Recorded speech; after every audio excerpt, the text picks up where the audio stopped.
Hola, soy María del Pilar Salazar, profesora de Antropología Bíblica y Fenomenología de Religiones. Estás en Lecciones de Biblia y Ciencia, un espacio dedicado para quienes quieren aprender algo más de la palabra de Dios. Aquí encontrarás temas relacionados con la Biblia, temas teológicos, estudios bíblicos y áreas particulares de la antropología bíblica, la apologética cristiana y fenomenología de religiones, entre otros. Así que si eres un seguidor del Maestro de Maestros Jesucristo y si te gusta este material y colma tus expectativas, te invito a que no dejes de seguir este sitio y compártelo con otras personas que tú consideres que puedan ser bendecidas por estas lecciones de Biblia y ciencia.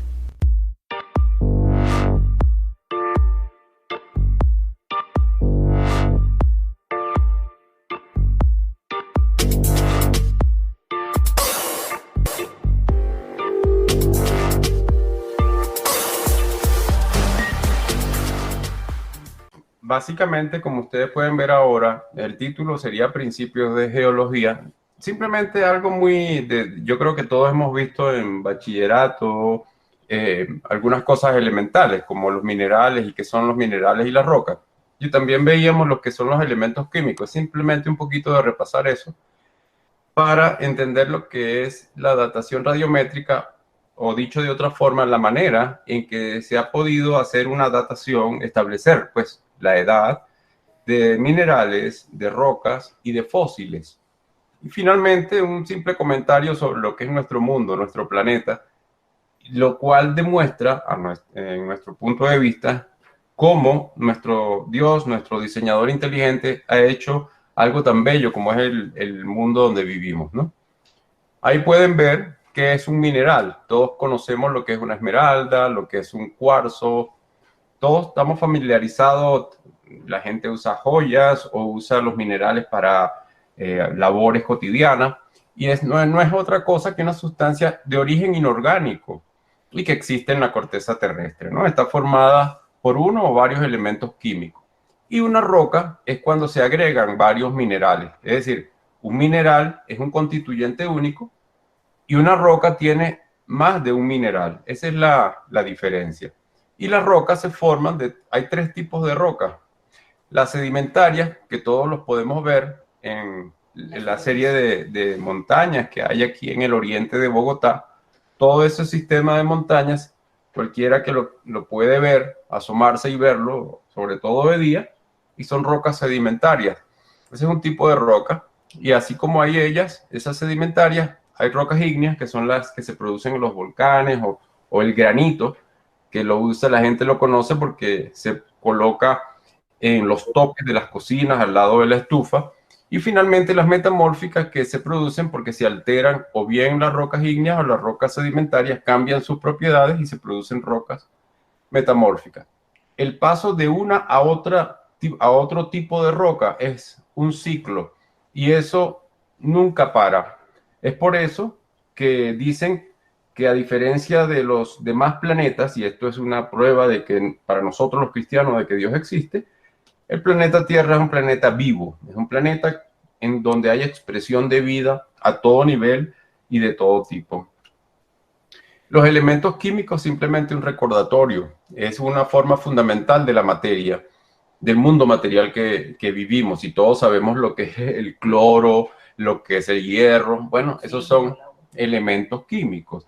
Y simplemente recuerdo eso, o recordamos, él y yo decidimos ponerlo, para hacer mención de que esos elementos químicos están formados por la unidad más pequeña que se conoce, que es completamente organizada, que es el átomo, que también lo hemos conocido y que está formado, como pueden ver en la imagen, por una nube, unas trayectorias elípticas donde dan giros los electrones, y un núcleo que está formado por unas partículas llamadas protón y neutrón. Y eso es importante porque los elementos, cuando vuelvo aquí atrás, esa configuración que aparece en la gráfica, donde se ven electrones, protones y neutrones, cuando la parte interna se empieza a descomponer, empieza a emitir partículas, entonces se forman lo que llaman isótopos, que son elementos químicos, el mismo elemento químico, pero que algunas especies, algunos elementos químicos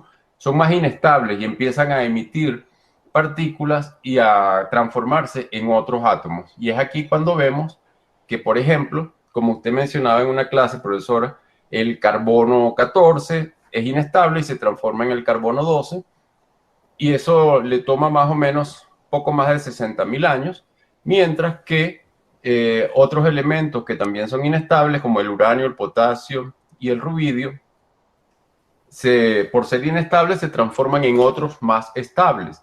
Lo interesante de todo esto, de haber entendido esto, de parte del aporte científico, es que, en primer lugar, todos los seres vivos de la Tierra tienen carbono, y al morir se interrumpe ese proceso de asimilación de carbono, cosa de la cual nos puede hablar mucho más Paola, como doctora en este caso particular de organismos vivos, y cuando cuando se interrumpe esa ganancia, esa presencia de 100% de carbono, empieza a descomponerse, empieza a alterarse, y es allí donde comienza a contar el reloj que se usa para datar momias, restos orgánicos de hombres y de fósiles, dependiendo de la edad. Si son fósiles de más de 60.000 años, bueno, ya se usan otros métodos que tienen una vida o un tiempo para desgastarse, que llaman vida media, perdón, mucho más amplio. Aquí es donde Helide les iba a comentar algo. Gracias a esta imagen, a este descubrimiento de la radioactividad de algunos elementos, se pudo notar entonces que ellos pueden usarse como, digamos, relojes para establecer edades. Y es allí donde entonces, al aplicarlo a la geología, a las rocas y a los minerales, se encontró y se pudo determinar que las rocas se les pueden establecer una edad. Y cuando se empezó a hacer eso sistemáticamente, se encontraron esto que está en la tablet, de lo cual ella les va a hablar brevemente.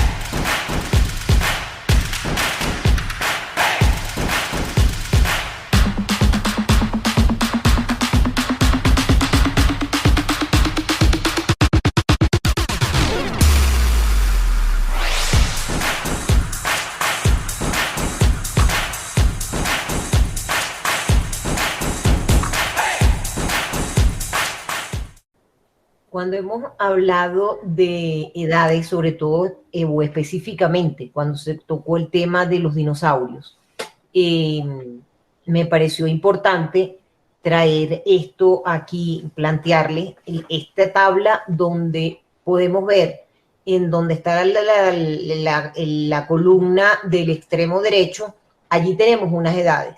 Esas edades se hicieron o se obtuvieron por utilizar datación basado en esos elementos radioactivos.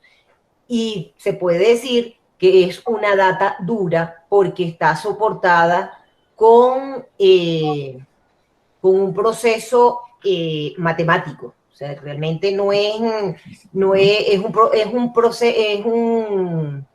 un dato físico, no es un dato inventado ni por interpretación. Es la asociación mineral que está allí, el elemento radioactivo. O sea, realmente es un trabajo interesante para quien le quede, vamos a decir así, el gusanito, pudiera investigar por allí.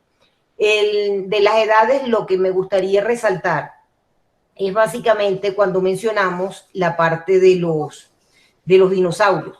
Claro, también es importante destacar que la edad de la Tierra es de 4.500 millones de años. ¿Por qué? Bueno, porque se estableció, basado en lo que le dijo Diego anteriormente, en que la Tierra y otros astros del sistema solar comenzaron a formarse, o se formaron en esa edad. También dio origen a los primeros minerales y rocas, y a los numerosos eventos o fenómenos volcánicos que expulsaron gases al espacio y dieron origen a la atmósfera y a la hidrosfera. Ok, saltamos de una vez al periodo donde aparecen los dinosaurios, y es a los 251 millones de años, que es lo que llaman el Mesozoico, en el periodo específicamente el Triásico, en el Triásico, que es la base del Mesozoico. Allí tenemos 205 millones de años, y allí comienza lo que llaman la era de los reptiles. Aparecen los primeros dinosaurios y otros grandes reptiles. Estos animales son los que comienzan a dominar todos los ecosistemas de la Tierra. ¿Cuándo aparece o es el desarrollo de la especie humana, fauna y floras actuales? En el Cuaternario. El Cuaternario es la parte superior de esta columna. Estamos hablando de 1.600 millones de años. No, 1.6 millones de años, perdón. Entonces, ¿qué pasa? Cuando vemos la edad en donde aparecen los dinosaurios y vemos la edad en la que desaparecen los dinosaurios, que es en el Cretácico, a los 138 millones de años, todos los eventos que ocurrieron y que hay soporte físico de eso, tanto en fósiles como en dataciones, basadas en esos fósiles encontrados, no podemos decir ni sostener que los humanos y los dinosaurios vivieron en la misma época.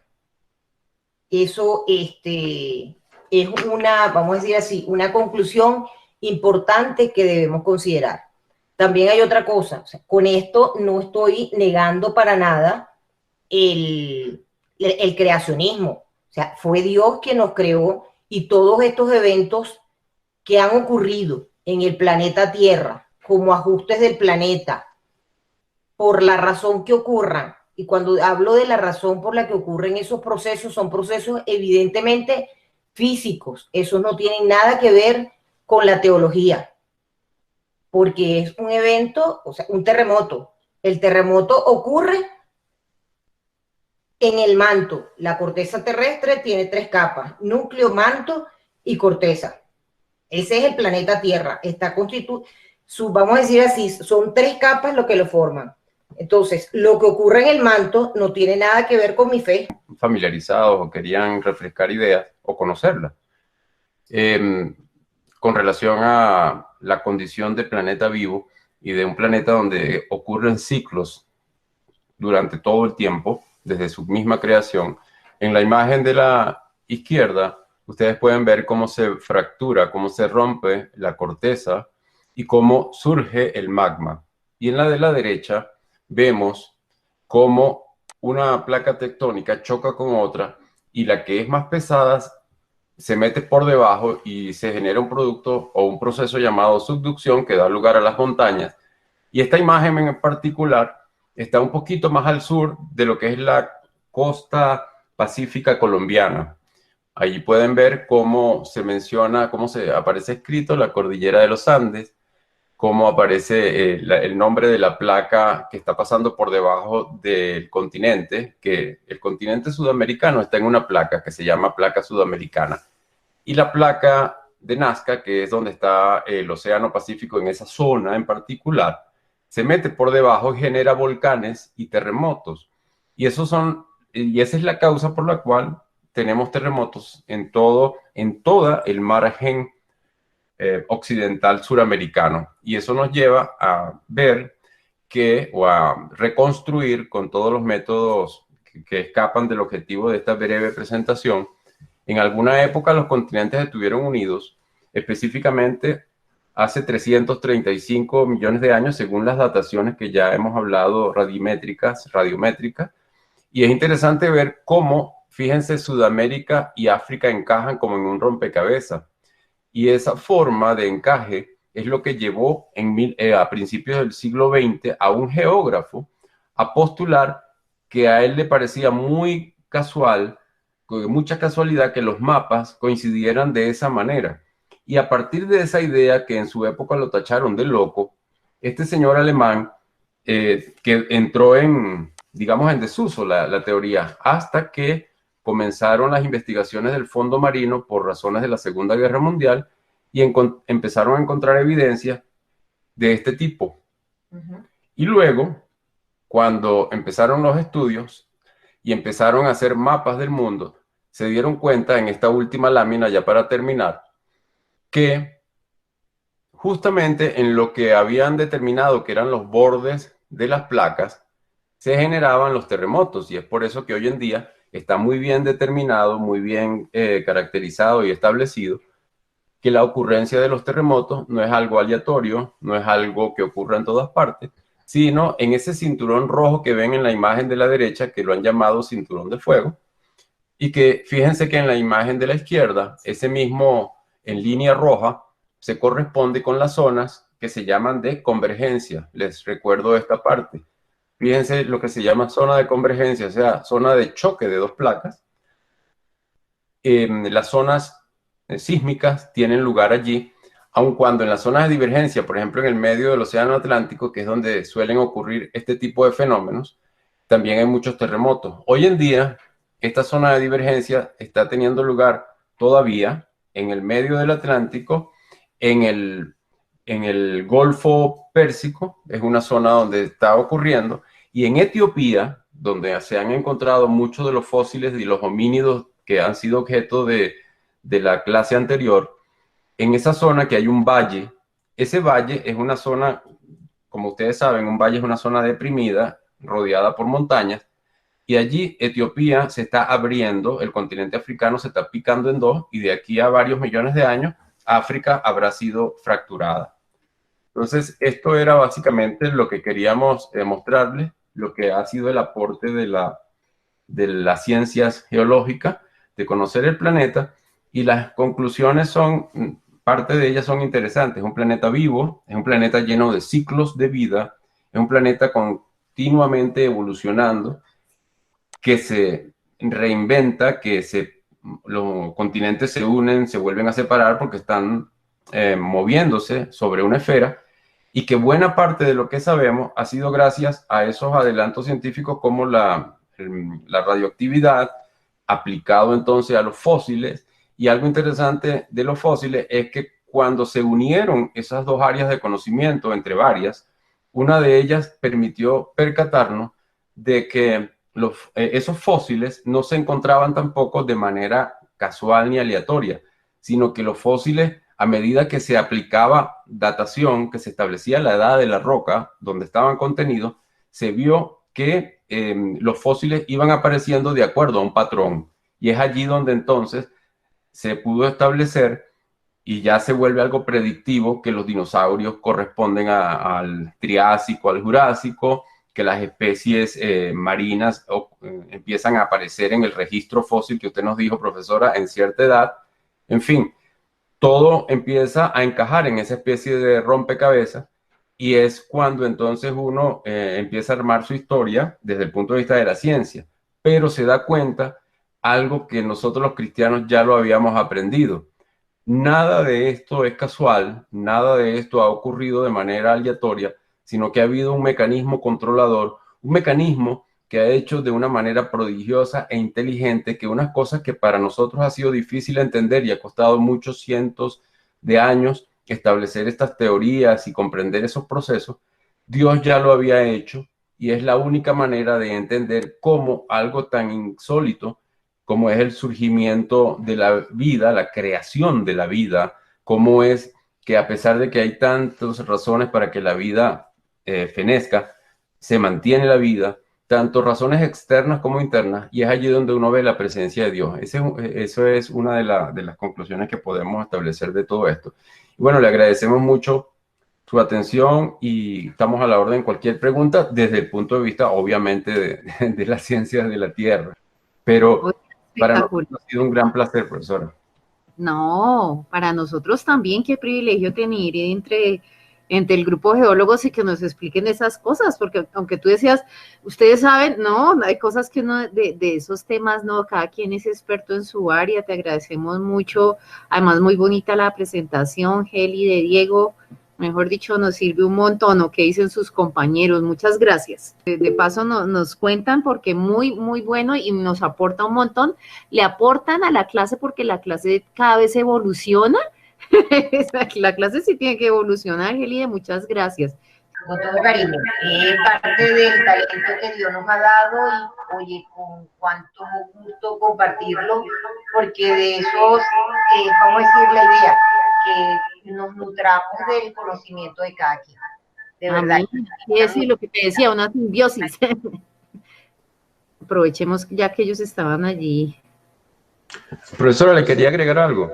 Dale. Usted mencionó lo de la bacteria que hablaban de Marte y cosas así, ¿cierto? Ajá.